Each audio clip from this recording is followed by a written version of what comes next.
Hello there, fellow people. We have a text called Food to Die For, which was published in the Christian Century in 2002. Yeah, and let's begin by talking about the text right here.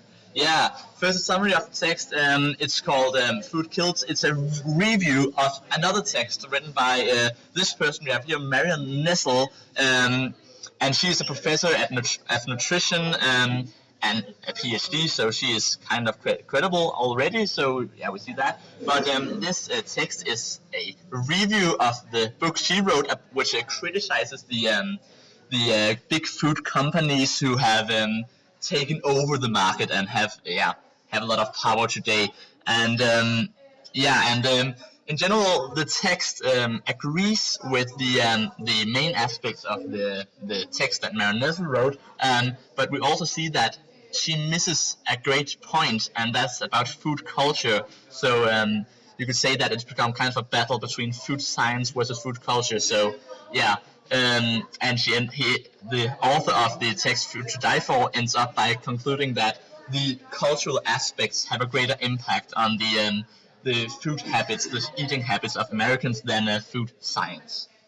Yeah, and then we go on to the communication model, and the center is the author Stephen Webb through the Christian Century. So you could call the channel the Christian Century. And the receiver are readers of the Christian Century. It could be people who believe in Christ, or people who go to church and believe in the Christian knowledge. And a way of coding and decoding in this text could be the ways, the Christian ways of eating is explained. It is not told that it's the right way, but it's meant, if you decode the text, that the ways of living the Christian ways is the right way to live.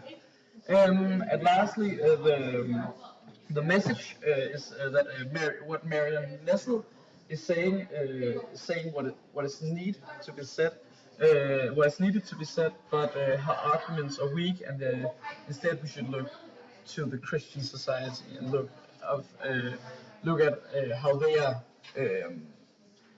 treating the problems with the big companies. Yes, beautiful. Then some rhetorical methods is kind of fast, but of course we have an author who has a background in philosophy, and he's a teacher, so he knows how to write things, and he writes them, kind of explains them in chronological order, and he kind of first starts out by reviewing the book, and then though the text is a review as a characterization, he actually uses a lot of space to explain his own views on the thing. So on the main topic of food culture. So, yeah, so that's kind of fun.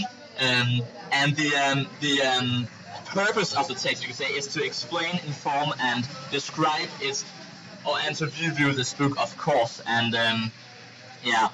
Then, of course, we have also some modes of persuasion, some rhetorical methods. Again, we have a lot of ethos because we see in this person because, but only for a small amount of people, because he is a Christian and has a viewer base of other Christians, so he is already credible for these people. And then, of course, he has uses pathos, employs pathos in the text also, like when he makes this comparison. We eat in ways that would have made even the Roman emperors blush, and maybe it speaks to the feelings, like, right. And he really doesn't use that much logos in the text. He also only tries to reason. He doesn't use numbers and such things. Yeah. So on to a discourse analysis, because in this text there are some quite clear positive and negative words, and how does the text actually look at the world? And we have a nodal point, which is the fast food or American food industry, and we have a long chain of equivalencies with the nodal point, which are, as you see, negative adjectives: dangerous, insidious, and cozy with the government, and it's cheating, and they're big, and they are not good in any way, and they're also cynical. Whoa, that's a lot. And then actually we see kind of as we go on in the text, we see a battle between gluttony and temperance in this, and that we see that today we are eating in a way that would make even the Roman Emperor's blush with Navy, and he uses actually as a point, he uses the early church fathers who argue that gluttony was the original sin. So even though we actually fulfill this most this original sin was the biggest in the world, and it's actually the one that we fulfilled the most. So that's kind of interesting. And as we see, we also see some agency in the text.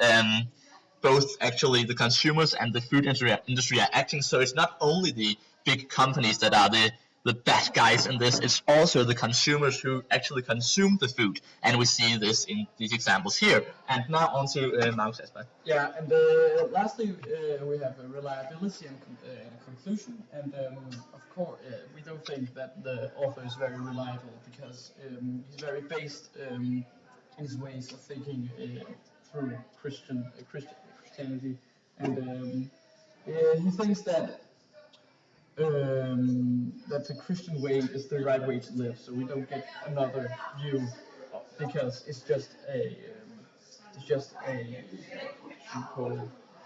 a comment on this text. So it's only a one-sided story, and we don't get other parts of point of views on this story. So in conclusion, this text is we could use it as a text to the main text as a secondary text, but it's not a very reliable text since it's very based and we don't get a lot of different point of views. Yeah, I think that's all we had. Yeah, thank you, and it was a bit long, but sorry.